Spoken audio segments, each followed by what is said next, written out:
شیر کی کھال میں گدھا۔ ایک گاؤں میں ایک دھوبی رہتا تھا جس کے پاس ایک گدھا تھا۔ وہ پورا دن گدھے پہ بیٹھ کر کام کرتا اور گدھا بہت زیادہ تھک جاتا تھا اور دن بدن بہت کمزور ہوتا جا رہا تھا۔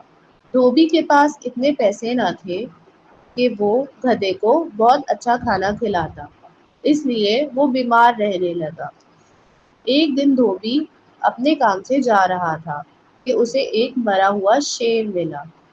اس کے ذہن میں ایک آئیڈیا آیا، کیوں نہ میں شیر کی کھال گدھے کو پہنا دوں اور اسے کھیتوں میں چھوڑ دوں۔ تو دھوبی نے شیر کی کھال گدھے کو پہنا دی اور اسے کھیتوں میں چھوڑ دیا۔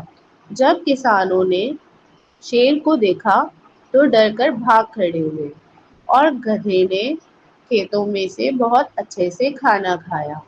اسی طرح یہ سلسلہ کچھ دن چلتا رہا اور گدھا صحت مند ہوتا رہا۔ کسانوں نے سوچا اس طرح تو ہم برباد ہو جائیں گے، ہماری فصل ختم ہو جائے گی، تو انہوں نے چھپ کر شیر پر وار کرنے کا سوچا۔